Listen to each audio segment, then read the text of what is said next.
Hello, everyone. Welcome to the podcast. I'm really excited about today, kind of selfishly, but I think you're going to love this one. Lily, welcome to the show. How are you doing? I'm doing great. Thanks for having me. Thank you so much for being here. I kind of just told you before I pressed record that I found your book several years ago now. Actually, when I was at a nutrition coaching certification, someone recommended it to me. And now I'm finally at the point where getting pregnant is at the forefront of my mind. And a lot of my clients bring that up to me too. So thank you so much for being here. And before I get too far ahead of myself, can you briefly give an introduction of yourself, like who you work with, what your passion is? Sure thing. Yeah. So exciting, by the way, that you're thinking about having a baby. It's a big step, and so few people actually do the preparation work. And you will come to find that you'll be very grateful that you have done this work later on, even possibly years later postpartum.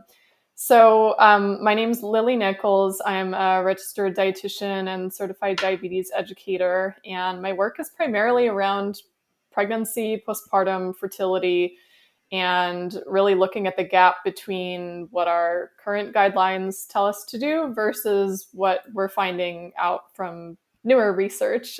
There's often a significant lag time from research making it into clinical practice, and then an even longer delay for it to get into guidelines. And this is like 17 or more years that we're talking about. So my goal really is to kind of shorten that lag time, get the information directly into the hands of moms, parents, healthcare providers that are working with them to, improve outcomes. There's so much that we can do in the preconception, pregnancy, and postpartum phase just to make our life easier and more enjoyable, first of all, but also to improve your chances of a conception, improve the health of your baby, lower your risk of pregnancy complications, and so much more. So that's really where my work centers. I also have done a lot of specific work around gestational diabetes, which is a pregnancy complication. And you can find my work in my books, Real Food for Pregnancy, and my other one is Real Food for Gestational Diabetes. Amazing. And I definitely want to talk about Real Food for Pregnancy because that is the first book I read of yours. I feel like sometimes that's an overused kind of term, right? Like, okay, well, so what do I eat? Do I have to eat paleo or something like that when Right. people say real food? So how would you define that? And maybe are there like a couple top tips about real food that stand out to you? Sure. So everybody has their own definition of real food, for better, for worse. And so that I think makes it difficult for people to sometimes grasp what I'm talking about here. At the heart of it, I'm speaking about foods that are unprocessed and more like ancestrally aligned to what we would eat. Now, that doesn't necessarily mean paleo, because paleo has its own definitions too. It could be, like my definition is certainly inclusive of a paleo style of eating, but I'm not of the belief that everybody, unless there's like a specific reason that is helpful to you, needs to completely eliminate grains, dairy, and legumes and like never have a dessert ever again. Like people have differences in how much they adhere to those rules, but I'm more about like, let's just get away from the processed food and also take it a step further beyond just thinking unprocessed and processed food, but how are we actually purchasing food compared to like what we would have eaten before? So an example of this is, if you had a milk cow or had a local dairy farm, the milk comes out of the cow or whatever lactating animal with fat. It's only humans who've decided to take the fat out, right? And this completely changes the nutritional profile of what you get from the dairy products. It just turns out that actually the fat is important. There's a lot of fat soluble nutrients in there that are beneficial for our utilization of calcium, for example, and other minerals. You take the fat out and you're not getting that. Same with eggs. Like eggs come with a yolk for a reason. You take away the yolk, you're taking away your number one dietary source of choline, a really vital nutrient for your health, liver health, placental health, your baby's brain and vision development. it's a really difficult nutrient to get in sufficient quantities if you're not eating any egg yolks. And so again, it's like we would have never done that until the food industry told us that, fat is bad, or maybe the food industry responded to dietary guidelines that said fat is bad. And therefore now we have all of these egg white only products. So I just ask people to look at it a little bit beyond. And really a lot of the examples are like taking something out of a whole food in order for it to fit into what our modern definition of, quote, healthy is. And unfortunately, a lot of those definitions of what is healthy or not are based on a lot of really shoddy assumptions and don't end up doing our health any favors. So real is really, analogous to unprocessed and sort of like in line with what we historically would have eaten before we started tinkering with all the foods to take things out of them to try to make them healthier. Yeah, those are really good examples. Even just over the past year, I was really focused on my health, and going back to only whole eggs, no egg whites, and full fat dairy were two things that I intentionally did. And first off, I didn't gain a whole bunch of weight or body fat. And I was way more satiated with those foods in my diet. And I just felt better, and they taste great. It's like a triple win. Yeah. Not to mention that in terms of like fertility, you need cholesterol and you need dietary fat. I mean, our steroid hormones, the sex hormones like estrogen and progesterone, they're made on a backbone of cholesterol. So like our bodies can make cholesterol too, but you can run into some fertility issues if you're not getting enough cholesterol in, if you're not producing enough, or even if you're not getting enough fat soluble nutrients like your vitamin A and D, E, and K. So these are things that I think just get kind of like pushed to the side in favor of what everybody thinks of as a, quote, heart healthy diet, which ironically is not even that heart healthy. But, we've all been fed this story for decades and decades of like, eat your whole grains, limit your fat intake, cut out the meat, cut out the saturated fat, cut out the salt. And a lot of those things are actually important for fertility. There's actually a really interesting study that showed a drop in progesterone of like over 30% in women who restricted their salt intake. So a lot of these things we think of as bad are the things that make our food taste better and the things that make our hormones function better as well. Yeah. It's like our body already knows. We just need to act in alignment with that. Yeah. And so speaking of certain types of foods that are important, what would you say are some of the most like underrated foods for hormone health or just in general for women's health? So we've already talked about eggs. I always have to bring eggs into the equation. Outside of people who have like a known physiological negative response to them, like a food sensitivity that actually gives you physically bad symptoms, not just some bogus test, but like you feel horrible when you eat eggs or have some awful reaction, or you're full on allergic. Okay. Outside of those contexts, for everybody else, eggs are a really excellent fertility enhancing food. First of all, you're getting a good source of cholesterol. And yes, this is a good thing for your hormones. Like I already said about choline, you're getting a really great source of choline. I talk about choline as being like folate's long lost cousin. Everybody thinks of folate as being so important, especially in the preconception phase, because we know that low folate status is a risk factor for neural tube defects, which happen very, very early in pregnancy, often before you even know you're pregnant or like within a week after. It's quite early. But it turns out that choline works hand in hand with folate for that process. And choline is an independent nutrient that is independently associated with a reduced risk of neural tube defects. So I was trying to come up with a non-science way to say that, but it's just not coming to me. So you'll have to bear with the jargon for a minute. So the choline is big. It's an excellent source of protein. So it keeps you full for a long time, stabilizes your blood sugar levels. We know that having dysregulated blood sugar levels, even if it's not at a pre-diabetic or diabetic threshold, reduces your chances of conceiving in any given cycle. So if you can maintain better blood sugar balance, you're also enhancing your chances of getting pregnant. And this continues to be important throughout your pregnancy as well. There's many other reasons. There's a lot of nutrients in eggs that are vital, but they're definitely one that makes the list. And I think they really get ignored in favor of things like vegetables and leafy greens. And I've got nothing against vegetables or leafy greens. I mean, eat them to your heart's content as well. They're just often not quite as rich in a lot of these specific nutrients that we know many women are lacking in. Like with choline, 90 to 94% of women are not getting enough.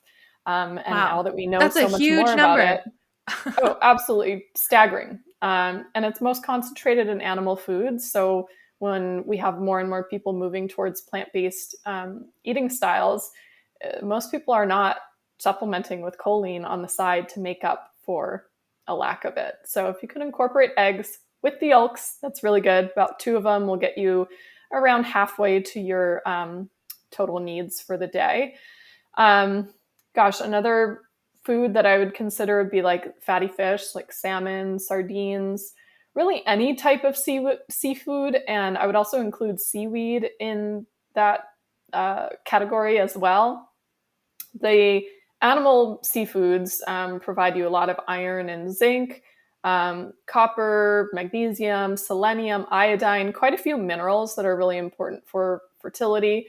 Iodine specifically, women who are low in iodine have a reduced chance of conceiving in any given cycle of 46%. And these are at levels that are typical in women in the US. We think that there's no problem with iodine deficiency in the US. That's actually not the case. Everyone thinks we're fine because we like iodize the salt. It's not enough. And or people aren't using iodized salt, and or the iodine has already evaporated from the salt by the time you use it. So like if you really want to make sure you're getting enough iodine, seafood is by far the number one source, especially seaweed. So I do encourage things like those little nori seaweed snacks are a good idea, or adding a little bit of seaweed like kombu or wakame or something to your broth or soups or stews. You don't even taste it, but you're really boosting your iodine intake in that way. And then, of course, your animal-based seafoods have DHA, which is a really important omega-3, not only for like egg quality and conception, but also later on for baby's brain development as well. And then finally, nobody is going to like this, but I'm going to call out organ meats as a really vital food. We have talked about organ meats on the podcast before. Okay. Yes. Mm-hmm. So I just wrote a blog post on liver and organ meats on my site that maybe you could link to, because I get all the questions about it. Everybody knows I endorse their consumption, but they're not like everyday foods, and they're not things you have to necessarily eat every day either. It's like you can eat them weekly or a few times a month. And they significantly improve your overall nutrient intake, especially for a lot of more difficult nutrients to obtain, like vitamin A in the biologically active form, retinol,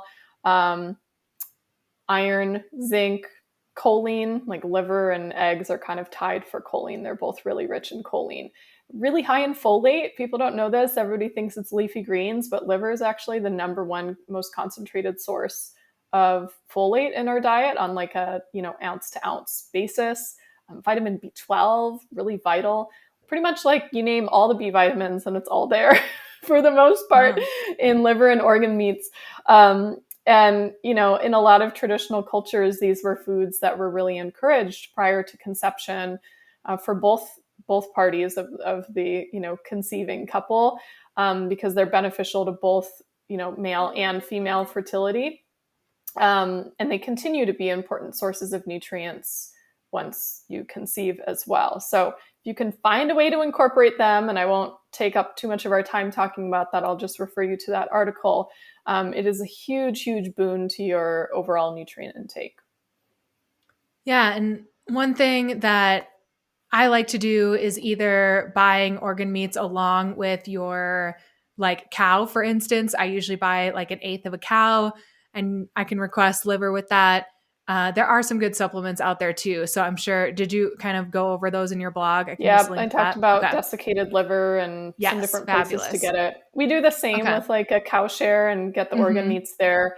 some of the farms I've worked with just give them to you because, like, Yeah. okay, you like ordered a cow share here. Do you want the organs? Great, take them. Yeah. Or sometimes they're available for purchase, but they're often less expensive than the other meats simply because people aren't used to eating them anymore. Hmm. It used to be the norm that everybody ate organ meats, and for a lot of places in the world, it still is. It's just, in our Western cultures, most people are not consuming them very often.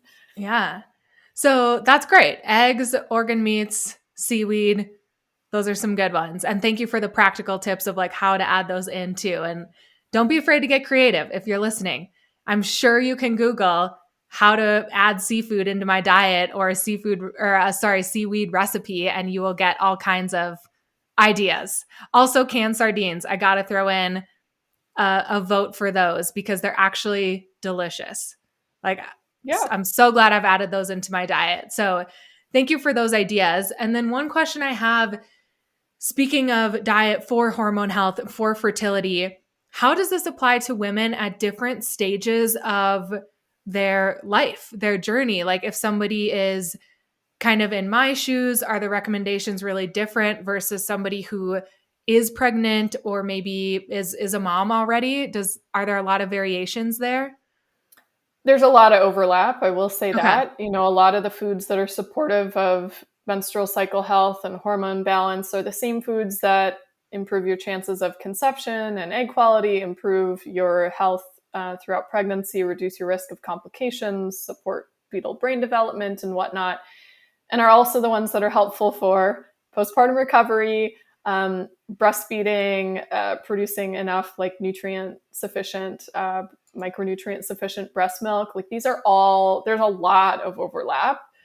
The specifics and like the levels of nutrients will shift a little bit. So, not pregnant, the nutrients are relatively speaking lower than during pregnancy. And then postpartum, especially the first 6 months, if you're breastfeeding, they're much higher than they are even during pregnancy. So it kind of like progressively increases as the nutritional demands are higher on your body.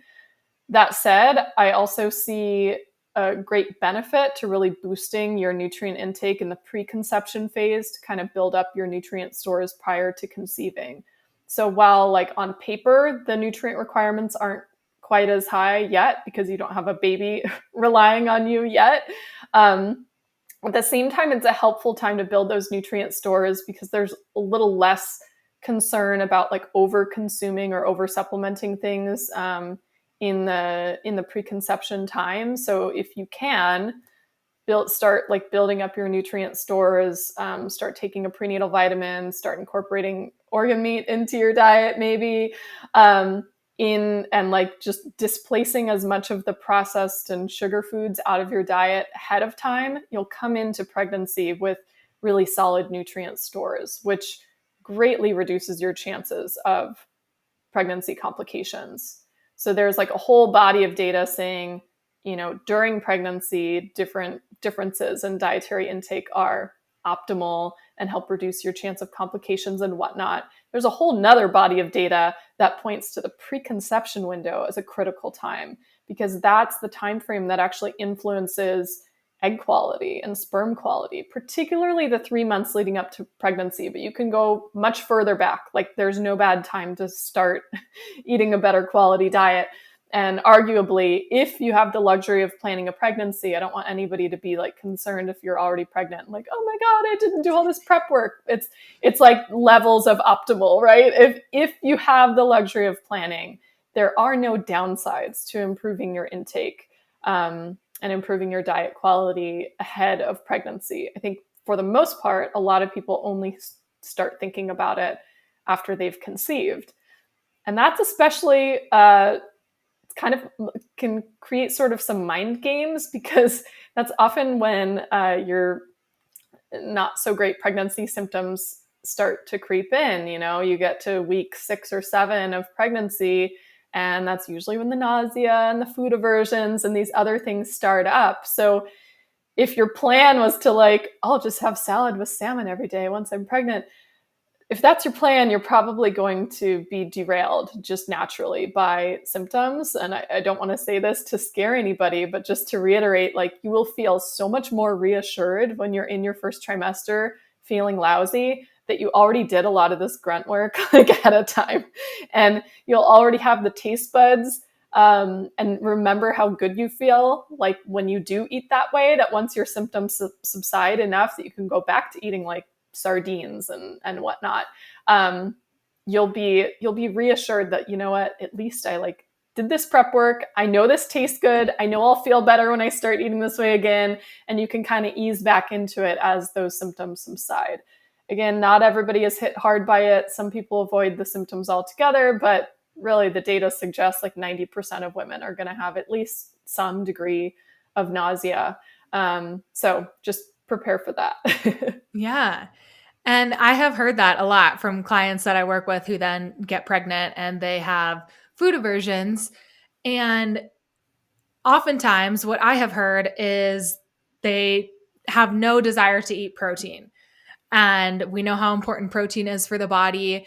There's also a lot of discrepancy between RDA, which we've talked a little bit on this podcast, and what might actually be optimal for you. What is the role of protein during pregnancy and maybe preconception and also postpartum? And what can women do to kind of work around that if they have food aversions? Is it best to just kind of wait it out, like you said, and eat later, or what's optimal there? Yeah. Well, protein is arguably the most important macronutrient in my opinion. From the standpoint of if you're eating real food and not taking all the fat off of your protein, you're naturally going to be getting probably enough dietary fat if you already do this. And then because protein is so satiating and like blood sugar stabilizing, you'll be much less likely to have dysregulated blood sugar that causes you to have cravings, want to eat all the like sugar and refined carbs and all this stuff. It just really helps regulate your appetite. And then, not to mention all of the important roles that protein and different amino acids that make up protein have in our bodies. So they are really vital to ovarian function, to the health of our digestive system, to liver health and detoxification. You need cysteine and glycine to make glutathione. I mean, those are amino acids that you get from protein-rich foods. So like a juice fast is not really optimal for liver detox. You need amino acids for these processes to run. Every single enzyme in your body is a protein-based compound. So you do need proteins for a variety of different reasons. During pregnancy, of course, it becomes even more important. That said, your protein needs don't technically start to increase until you get out of the first trimester. So if you can get about 80 grams or so of protein per day in the early part of pregnancy, you're doing well. And don't beat yourself up if you can't quite hit that mark. It really depends on the severity of the nausea for people. And then, depending on which aversions you have or don't have, you may just have to change up the type of protein that you're eating. So like for me, for example, fish was not really that appealing in the first trimester. You can be really sensitive to smells, so that's kind of typical. Chicken was kind of eggs, they had to be like, scrambled in a particular way. Normally I'm like an eggs over easy person, but for whatever reason, like first trimester was like, well, if they're like scrambled at the lowest possible heat and with like cheese and avocado and salsa, like they're edible. Any other way, like inedible. You know what I mean? Beans and legumes were more appealing to me. Dairy products were a lot more appealing to me.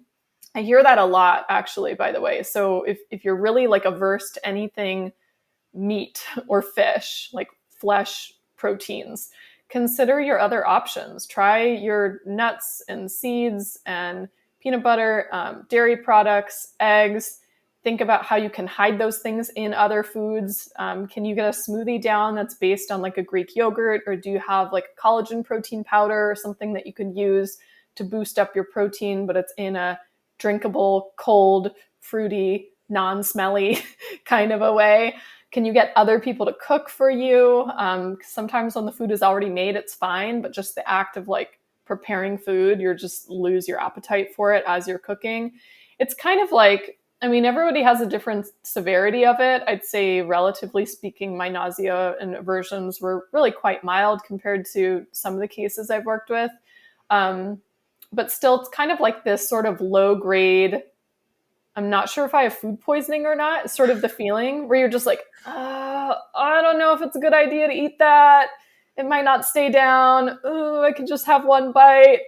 Even if you're not throwing up a lot, because I didn't throw up that much in my pregnancies, but it was just sort of this, like, I'm not quite sure and I don't want to feel worse. But there's a catch-22, because if you don't eat protein and you really are only subsisting on carbs, like cereal and bread and crackers and chips and stuff, which some people do, the nausea cycle can actually get worse because you spike your blood sugar and crash your blood sugar, get overly hungry, and that triggers the nausea more. So sometimes you kind of have to find your sweet spot, like eat a little carbs to settle your stomach, follow up with a couple almonds or some string cheese or a Greek yogurt or something to try to like prevent your blood sugar from crashing again. And sometimes if you can do that in the morning, especially, it'll help with the rest of the day, not always. So it's like, you really, it's like a fine line between like what you can get away with. I do have a whole section on this in chapter 7 of Real Food for Pregnancy. And I also have a blog post called First Trimester Tips to give you some reassurance for anybody who's like in that phase. But back to the protein question, after this phase is done, you can eat again.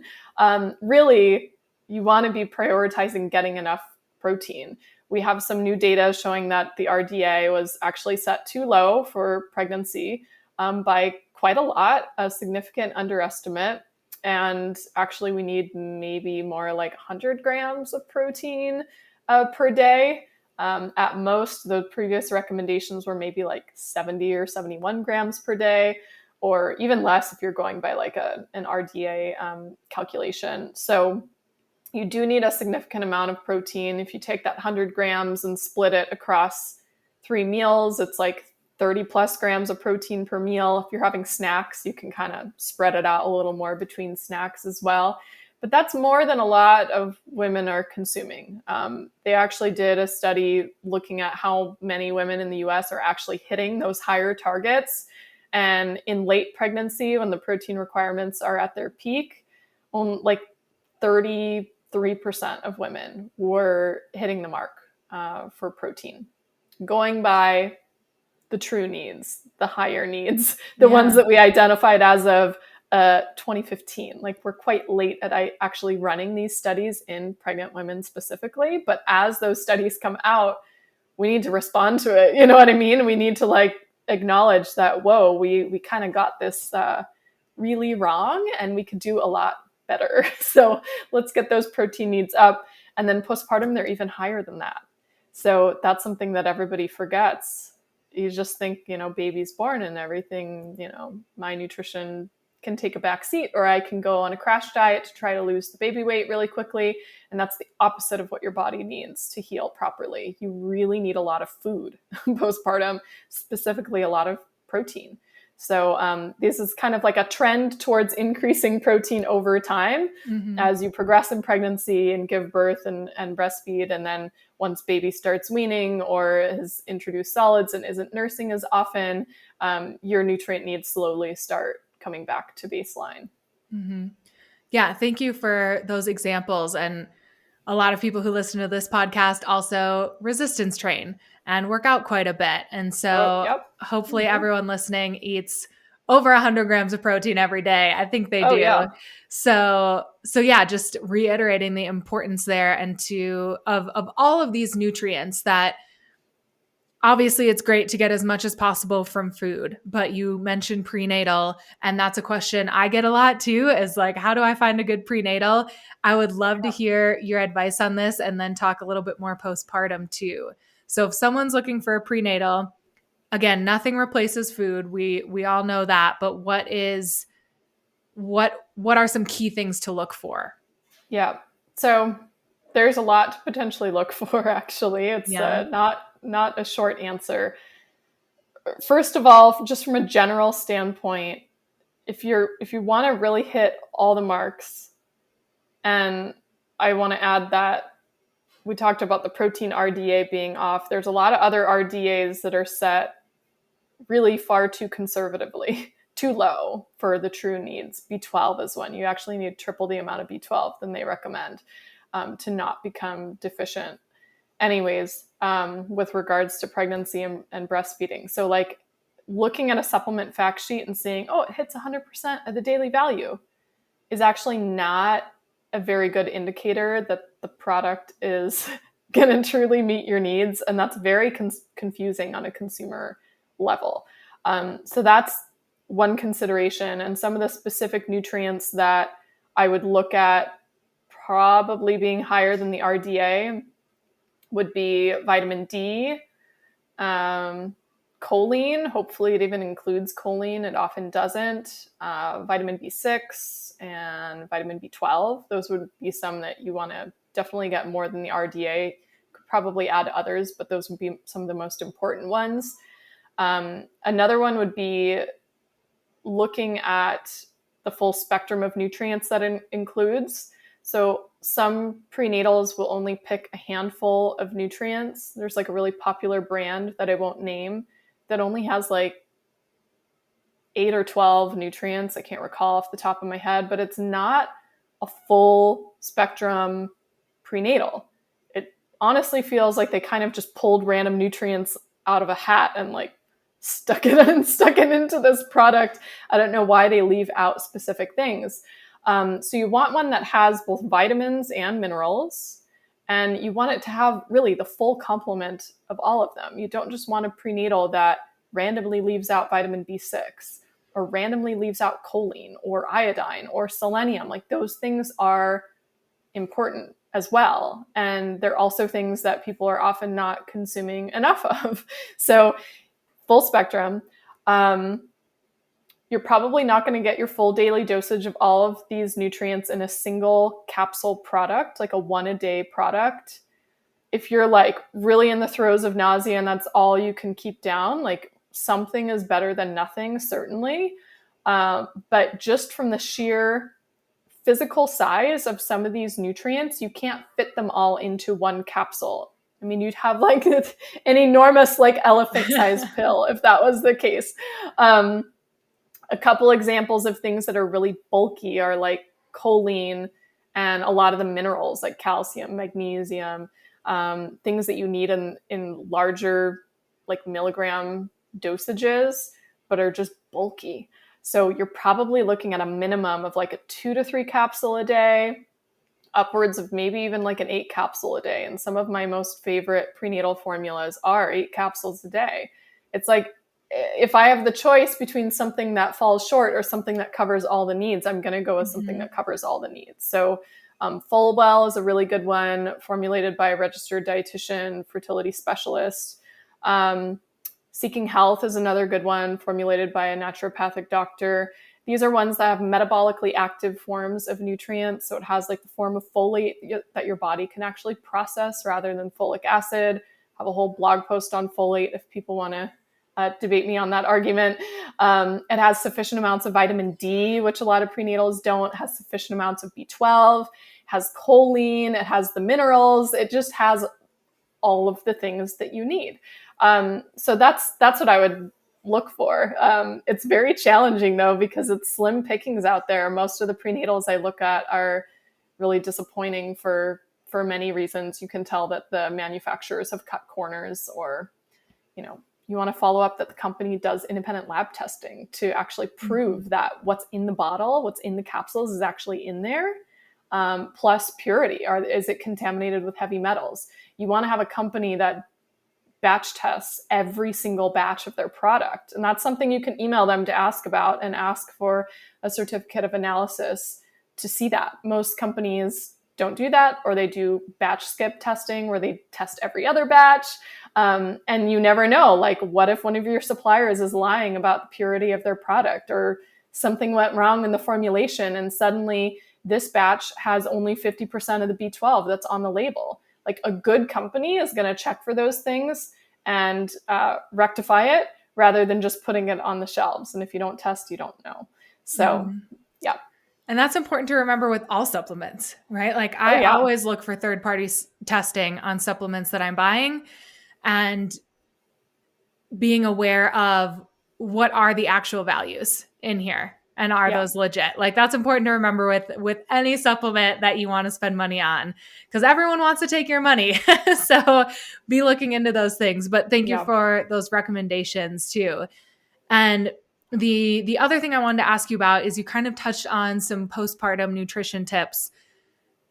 First, I would love it if you could kind of bust a myth that I hear so often, is people just blanket statement, your body is never going to be the same again.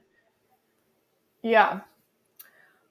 Well, I'll preface this with, I have 2 kids, 2 and almost 6. So your body is different. I mean, I don't want to right. You might lose all the weight. You might lose the weight rather quickly. Your breasts go through many different stages of changes throughout lactation and weaning. I breastfed both of my kids past 2, and you wean, and there's further breast changes after that. Not necessarily negative. And interestingly, nutrition can support them not becoming super saggy. But your body is different. Again, you might still fit into all the same clothes ultimately. I'm at 2.5 years postpartum. I fit into pretty much all my own old clothes, but your body did change to facilitate the growth of a baby or 2 babies or many babies, and tissues stretch and change. So, like your belly especially, and some people have changes in other places as well, depending on how they carry the weight in pregnancy, how much weight they gained, how nourished they were or not, their genetics, all sorts of things. But the skin on your belly will be different. Your belly button also might look different. And it's not necessarily a bad thing, but I mean, it's normal for your body to change at different stages in life. You're not going to look like you did when you were 18 in a bikini on the beach. You might still choose to wear a bikini. I do. And I still feel pretty good in my skin, but it is different. So I don't know if I supported or busted your myth, but I think more than your body is never going to be the same, I think maybe what we need to normalize is your body may change, and it's okay. It may change really dramatically, or the changes might be relatively subtle, but it will continue to change for years after. The rate of weight loss or weight changes postpartum vary drastically. Some women lose the weight pretty quickly postpartum. Others, it takes 9 months or more. I like the whole adage of 9 months on, 9 months off, just so you're not obsessing over the scale. For some women, they don't lose the last 10 or 15 pounds until they fully wean. It's there's hormonal changes that can affect it. So I think we need to expect that our body will change, but not necessarily that that's a bad thing. And I think there's a project, I think it's called the Postpartum Bodies Project, or there's Google postpartum bodies photos or something, and you'll see there's a number of different photographers and organizations that have done photo shoots of mothers postpartum, and some of them it looks like they quote never had a baby. Others, you see the signs of the changes that their bodies went through during pregnancy, and they're all beautiful regardless. But I think we just need to sort of normalize that it'll continue to change. Your recovery can happen at very different rates. Weight gain, weight loss can happen at very different rates. Changes to your skin and connective tissue, muscle rebound, how quickly you get back to working out postpartum, Really, that's a gradual process. The Birth Fit Lying In program is a really good one for like early postpartum. They have a lot of very athletic women who do that program, and it's really hard if like exercise is your pride and joy and your main way of like releasing mental stress or feeling accomplished. There can be a lot of mental mind games around like how much your body can and cannot do. I say this as like a Pilates instructor. You know, I had specific expectations of how my body would respond to pregnancy and how quickly I'd heal postpartum. And I mean, relatively speaking, I had pretty good births and pretty good postpartum recoveries. But the first one was a bit humbling in that there is a longer period of rest and recovery than you think you need. and your body is different. And it's okay.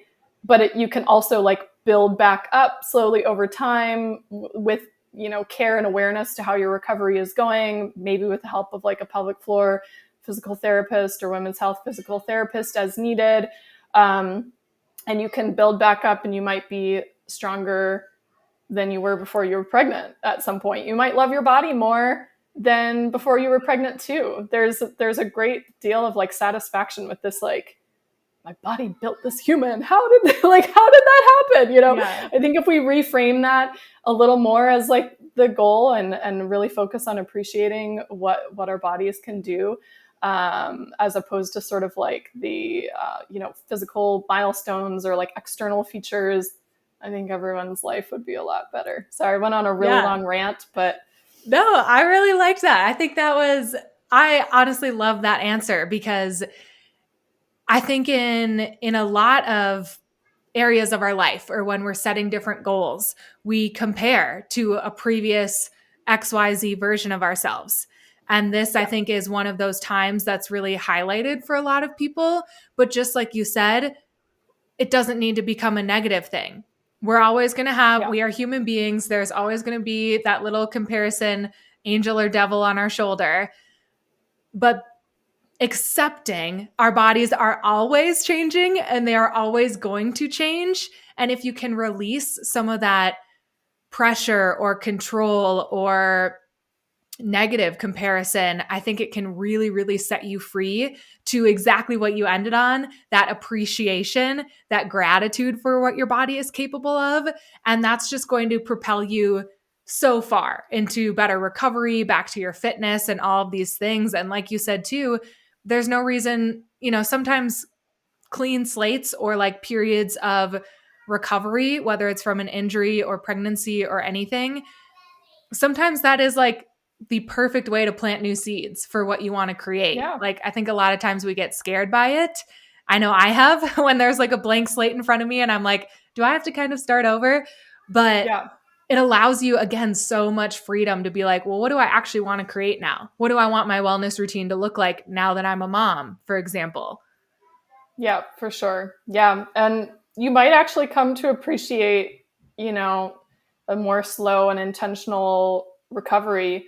Not that you were specifically asking about weight loss, but just to give you like one little anecdotal story, I lost the weight very quickly with my first, but I did not feel like strong.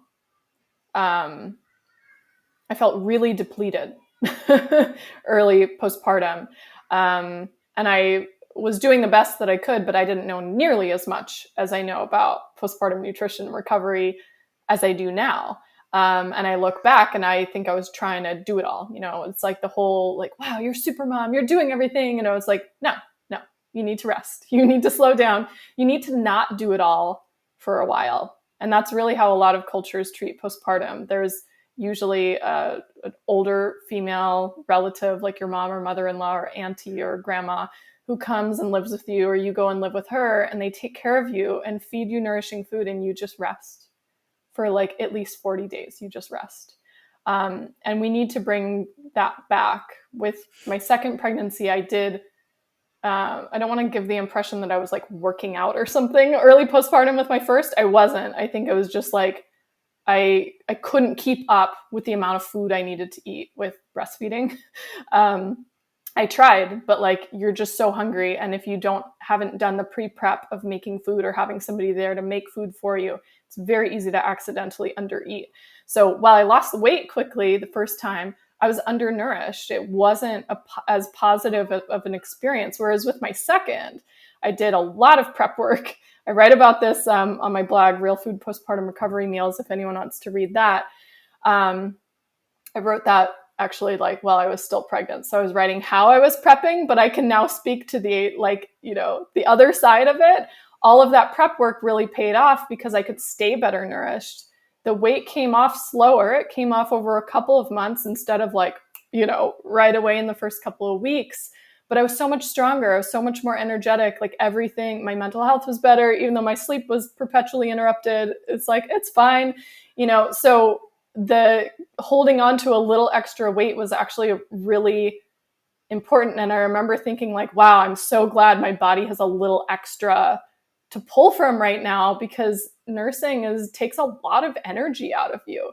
So again, to kind of reframe it, sometimes what you see on the outside, if I was to be one of those people who posts on social media like before and afters or, you know, progress or whatever, which I'm not, I don't really post full body photos, people might be like, oh my God, how'd she do that? I wouldn't do that.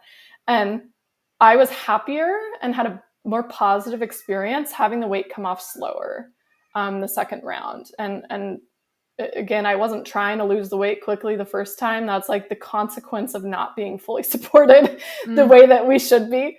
Western culture doesn't support postpartum as well.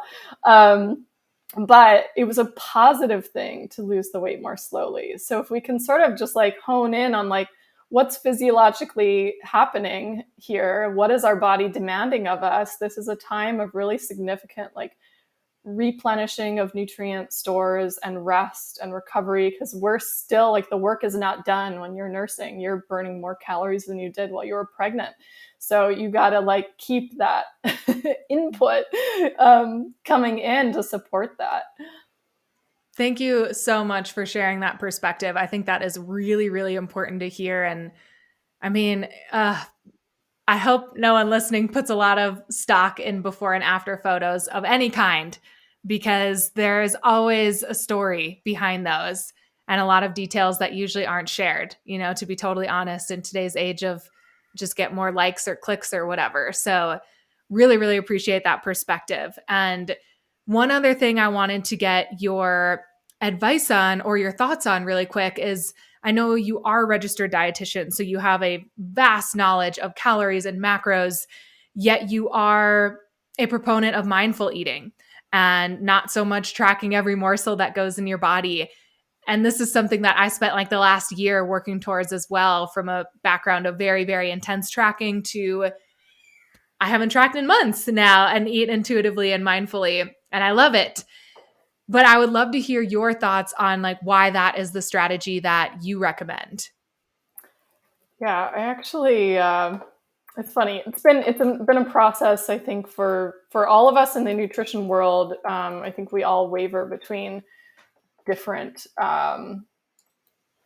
you know, approaches to how we handle our nutrition or track things or don't track things. You know, I have tracked macronutrients before, and it is something that can be really helpful with clients. Like, for example, you know, I gave you macro goals on protein. Like for some specific instances, it can be helpful. Sometimes with gestational diabetes or other types of diabetes, we do need to set like carbohydrate goals and count those and track those, because we're trying to prevent a significant spike in blood sugar levels, right? So some awareness around like, how much of this can I get away with without having a high blood sugar reading afterwards? That's helpful. So I see macros as helpful sometimes from like a temporary experiment, like, you know, understanding how it affects your blood sugar, for example, or your energy levels, or maybe if you've like identified some issues in your diet, like, oh, my diet's actually kind of low in protein. Like, you're only going to know you're getting enough protein or not if you have kind of like a proxy.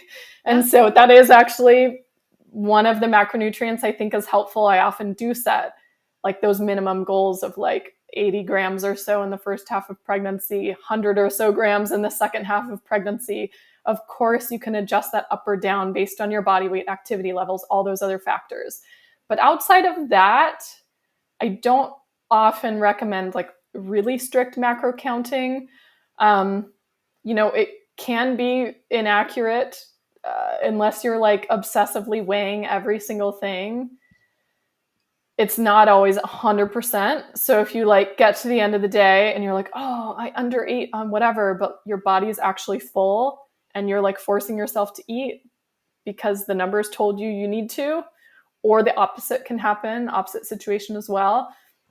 Is that truly serving us? And how do you feel with your mental health when you're counting and weighing every single thing? Just a consideration. I think sometimes it can take away the focus from listening to your body's inner cues. So it can be kind of a challenge in staying present with the mindful eating outside of the context of like hitting minimum protein goal. I don't think that really makes people go like over the rails on it.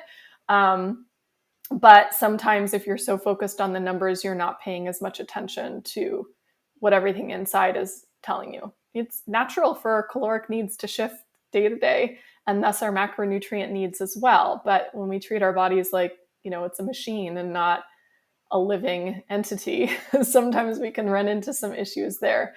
And then another thing is I think sometimes it can limit your diet variety. So if you're tracking things and say it's a really busy day, maybe you want to have, I don't know, some kind of a meal that you make from scratch, but you're like, you know what? That frozen meal, the macros are already listed out. I'm just going to do that because it'll be easier to track. I actually have seen that a lot where people start moving away from as much homemade real food, because when you have a recipe that has like 12 ingredients and you're going to have to weigh every single one or everything except your spices and salt, it's going to be a process when you have to like you measure out your little teaspoon or tablespoon of oil. It takes time, it takes energy to track all that. So it's like either you do it obsessively and like burn out, or you don't do it as obsessively and then it's inaccurate, and that can lead you to make decisions that aren't actually based on what your body actually needs. So it's a helpful tool for certain instances. I think for a lot of people, going towards the mindful eating thing is helpful to kind of just like loosen up a little bit, not be as strict about it. Maybe use what you learned from your macro tracking in terms of like visually assessing portion sizes. That can be helpful, paired with how is my body feeling before, during, and after eating this particular thing.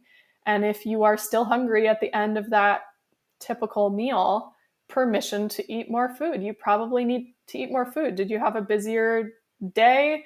Did you have a harder day in the gym? Are you nursing and baby's like cluster feeding like crazy, and so you're burning more calories that day than other days? Permission to eat more. Or maybe you get 3/4 of the way through the meal and you're full. Well, that's fine. You can put away for leftovers tomorrow. Like nobody is sitting here force feeding you. You have, you can take autonomy over that. So I don't think I'm like, anti macronutrients. I just think we need to be kind of like careful and considerate in how we use it and kind of reassess whether it's working for us or not working for us long term. And what's interesting about the mindful eating is there are a fair number of studies that show it improves, weight maintenance in people who have lost weight. There was one study in pregnant women showing like incorporating mindful eating led to just a spontaneous reduction in the intake of processed foods. So thus like an improvement in their overall nutritional intake. Mindful eating, by my definition, also does not mean ignoring nutritional common sense either. And there is a whole very outspoken group of people who think mindful eating trumps all. So if you want to eat the cookie, you eat the cookie. Well, you can do that for sure. you can also, having experienced eating that cookie before and seeing a blood sugar spike, or having eaten that cookie before and having it upset your stomach because you're gluten intolerant, or have it make you feel terrible because it, makes you hungry or whatever it is. You can choose not to eat that cookie and choose to eat something else instead that is like a cookie or a healthier version of a cookie. It doesn't mean giving into like every single craving for donuts. If you know that donuts are going to make you feel terrible, like it's also a mindful choice to choose not to eat certain things or not to continue eating something if you feel it's not serving your body. And me, from a personal perspective, I find that I naturally eat healthier when I do the mindful eating thing versus like an overly counting or restricting thing. And then you feel depleted and then want to like fill in the gaps with like a whole chocolate bar. Like if you're just allowing the small piece of chocolate when you want chocolate, it kind of loses its power over you. And then you just enjoy the chocolate for the flavor and mouthfeel and creaminess of the chocolate instead of like, I need to eat the whole bar because I'm so starved. I just wanted to give a little bit of nuance on that because I think there's some very extreme camps on both sides. There are, and I appreciate that. And I think you really hit the nail on the head. Like that is exactly how I think about macros. Like they are such a great tool for learning what you're eating, how much you're eating, what's actually in your food. What are the proteins that have fats with them that are going to serve your body really well? Things like that. Yep. Love it. But then exactly like you said, taking it too far can lead to actually worse eating habits, body composition that you don't like, feeling uncomfortable, feeling unhealthy, even though you're like, I'm spending all this time and energy tracking my food. So I really, really appreciate your stance there in the middle ground, which I'm a huge fan of, finding the gray area, finding the middle ground. I definitely think that always exists, especially in nutrition. So love that. Thank you for all of your advice today. Thank you for all of these tips, for sharing all of your wisdom with us. I know you mentioned your blog, but where else can people connect with you? Can they learn more? Can they buy your books? Yeah, so you can find my blogs and books and other things on my website, and that is lilynicholsrdn.com, Nichols. Check my blog. There's like over 250 articles up there. I just was reminded that I have an article on macronutrients from, I don't know how many years ago. So I hope it doesn't embarrass me, but there's a lot of articles up there. I really try to put most of my time and attention into writing for there versus like writing for social media, for example, because it's like searchable. I can be a little more long form to go into some of the nuance because things usually don't live in the extremes. There's always an in-between. And also on my site, I do have a freebies page where you can get like the first chapter of Real Food for Pregnancy for free. So if you want to understand a little better, like what I mean about real food and why am I so, I don't know, against the conventional guidelines, why is she always talking about that? This explains it. And it gives you, speaking of macros and micros, like it gives you a side-by-side nutrient breakdown of a sample meal plan of one of my meal plans versus the following the guidelines meal plans. So you can see it in real life. Like this is why I advocate for this.